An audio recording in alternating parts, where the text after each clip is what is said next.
और देखिए अभी भी ये लड़ाई ख़त्म नहीं हुई है, ये लड़ाई एक तरीके से शुरू हुई है, क्योंकि अब मामला खिलाड़ियों की तरफ जो है झुकता चला जा रहा है, खिलाड़ियों की तरफ जो है इसका रुख जो है वो बदल रहा है। तो मुझे लगता है कि कहीं न कहीं अब बृजभूषण शरण सिंह चुनाव से पहले भारतीय जनता पार्टी को कोई न कोई झटका देने की कोशिश ज़रूर करेंगे, क्योंकि कई जो है सीटों पर उनका दबदबा देखने को मिलता है। और इस लिहाज से अगर देखा जाए तो बृजभूषण शरण सिंह को लेकर के भारतीय जनता पार्टी कोई न कोई ऐसा कदम ज़रूर उठाएगी ताकि उनकी नाराज़गी को भी दूर किया जाए। विपक्ष को एक बना बनाया मुद्दा मिलता है और जाहिर सी बात है कि जाट समुदाय के कई बड़े खिलाड़ी थे इसमें, तो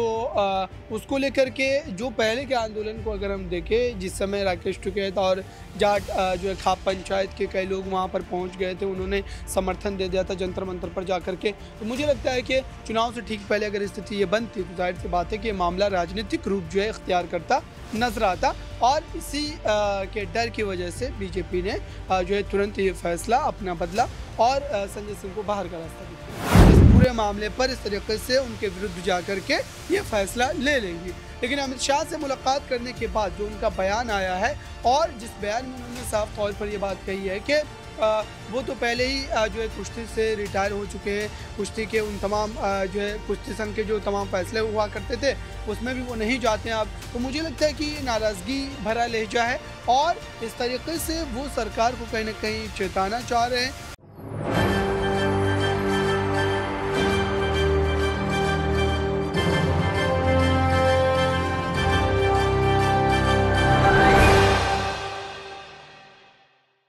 नमस्कार, आप देख रहे हैं एसपीएन 9 न्यूज। एसपीएन 9 न्यूज में आपका स्वागत है और मैं हूं आपके साथ नेहा परिहार। खेल मंत्रालय ने इस वक्त इतना बड़ा फैसला यहां पर ले दिया है कि यहां बात करूं मैं डब्ल्यूएफआई के पूर्व अध्यक्ष बृजभूषण शरण सिंह को एक बड़ा झटका यहां केंद्र सरकार ने दे दिया है। बात कर रहे हैं हम यहाँ पर डब्ल्यूएफआई को लेकर, तो आपको बताते चले कि 2 से 3 दिन पहले डब्ल्यूएफआई के नए अध्यक्ष यहाँ पर चुने गए थे संजय सिंह। हालांकि संजय सिंह के चुने जाने के बाद काफी ज्यादा बवाल यहाँ पर पहलवानों के बीच देखने को मिला था। साक्षी मलिक ने यहाँ अपना कह सकते हैं कि कुश्ती से इस्तीफा देने तक की बात यहाँ पर कर दी थी, और भरे कह सकते जब यहाँ पर वो अपनी सभा कर रही थी, प्रेस कॉन्फ्रेंस कर रही थी, तो अपने जूते टेबल पर रख दिए थे। दूसरी तरफ अगर बात करें बजरंग पुनिया, तो उनको जो पद्मश्री अवार्ड यहाँ पर मिला था, तो देश के प्रधानमंत्री के आवास के बाहर उन्होंने अपना पद्मश्री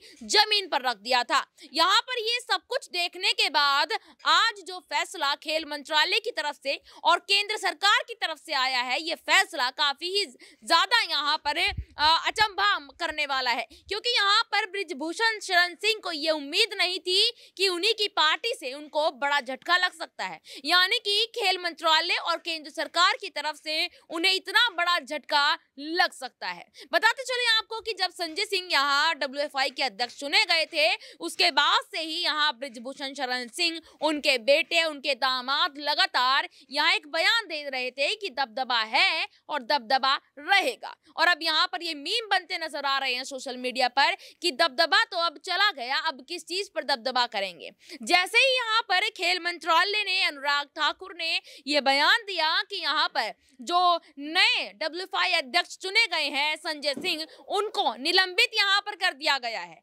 क्योंकि यहाँ बताया गया है कि कुछ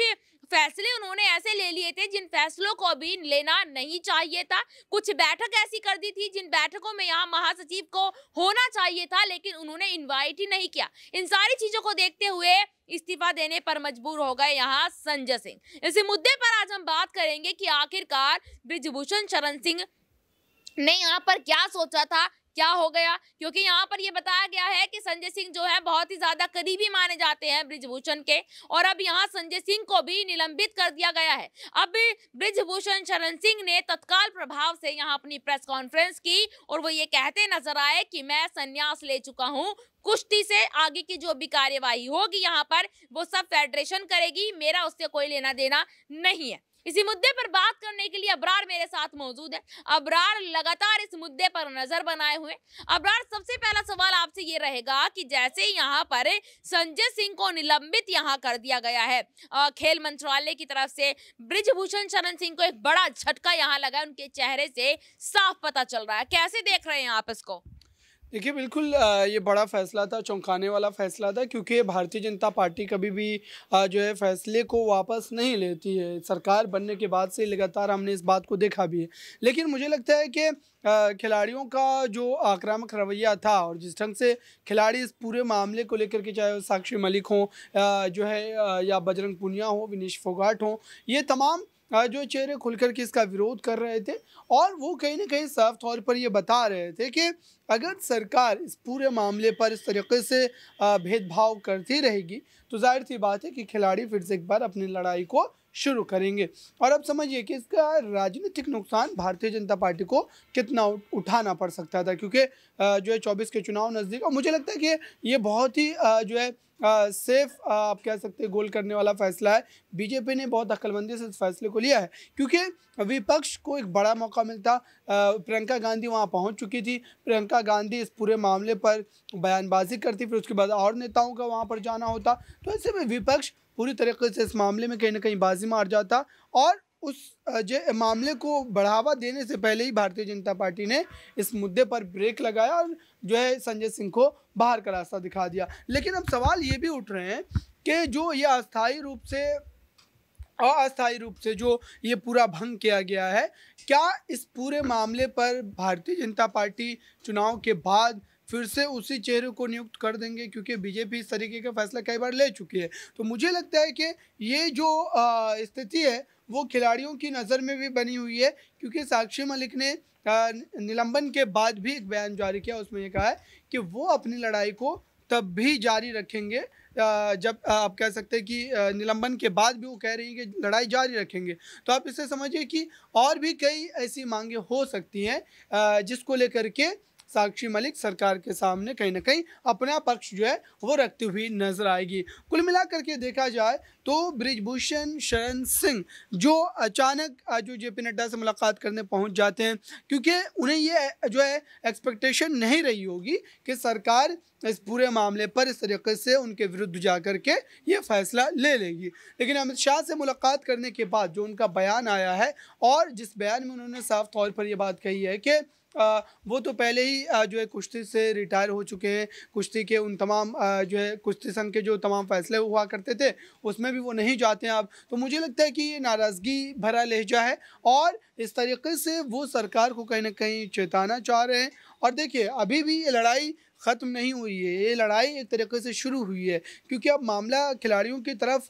जो है झुकता चला जा रहा है, खिलाड़ियों की तरफ जो है इसका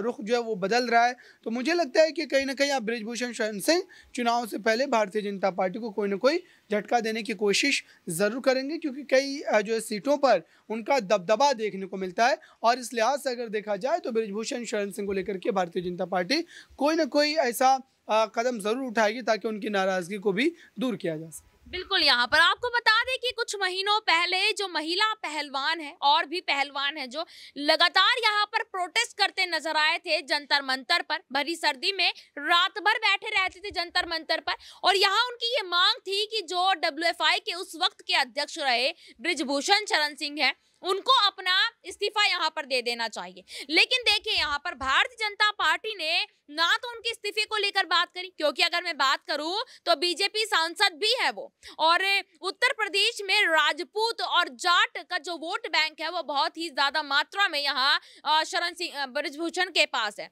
और इस वजह से यहाँ पर भारतीय जनता पार्टी ने इस्तीफे को लेकर तो एक बार भी यहाँ पर बात नहीं की। लेकिन यहाँ ये देखा गया कि जब नया डब्ल्यूएफआई अध्यक्ष यहाँ पर चुना गया वो भी बृजभूषण के करीबी था। इसी के बाद आपको बता दें कि यहाँ पर जैसे ही संजय सिंह की खबर सामने आई उसके कुछ ही देर बाद यहाँ प्रियंका गांधी से मुलाकात करते नजर आते हैं बजरंग पूनिया और साक्षी मलिक, वो साक्षी मलिक जिसने अपनी कुश्ती से यहाँ संन्यास लेने की बात कर दी थी। अब यहाँ पर ये चर्चा तेज हो गई है, क्या प्रियंका गांधी से जो मुलाकात उस तरफ हो रही थी ये उसका असर है कि यहाँ पर अध्यक्ष को बदल दिया गया। अबरार, अगला सवाल आपसे यही होगा, क्या प्रियंका गांधी और विपक्ष की तरफ पहलवानों का जाना क्या ये कहलाता है कि ये जो अब बदलाव हुआ है, इतना बड़ा फैसला यहाँ पर ले लिया बीजेपी सांसद की, अगर देखते रहे तो किसी को विश्वास ही नहीं हो रहा था कि बृजभूषण शरण सिंह के खिलाफ कोई ऐसा एक्शन लिया जा सकता है, क्योंकि कहीं ना कहीं नाराजगी अब उनके चेहरे पे भी दिख रही है। उन्होंने यहाँ ये कह दिया कि मैं कुश्ती से संन्यास ले चुका हूँ, मुझे परेशान ना करें।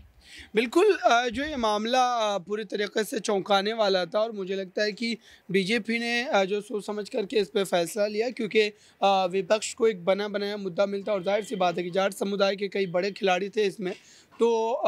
उसको लेकर के जो पहले के आंदोलन को अगर हम देखें, जिस समय राकेश टिकैत और जाट जो है खाप पंचायत के कई लोग वहाँ पर पहुँच गए थे, उन्होंने समर्थन दे दिया था जंतर मंतर पर जा करके। तो मुझे लगता है कि चुनाव से ठीक पहले अगर स्थिति ये बनती तो जाहिर सी बात है कि ये मामला राजनीतिक रूप जो है इख्तियार करता नजर आता, और इसी के डर की वजह से बीजेपी ने जो है तुरंत ये फैसला अपना बदला और संजय सिंह को बाहर का रास्ता दिखाया। बिल्कुल, यहाँ पर एक आखिरी और छोटा सा सवाल लूंगी मैं, क्या ये भाजपा ने जो फैसला लिया है यहाँ पर, ये लोकसभा चुनाव को देखते हुए लिया है? देखिए, बिल्कुल इसमें एक एंगल ये भी है, और खिलाड़ियों ने जो नाराज़गी ज़ाहिर की है, साक्षी मलिक ने जो कुश्ती छोड़ने की बात कही, वहाँ पर पदक वापसी की बात जो है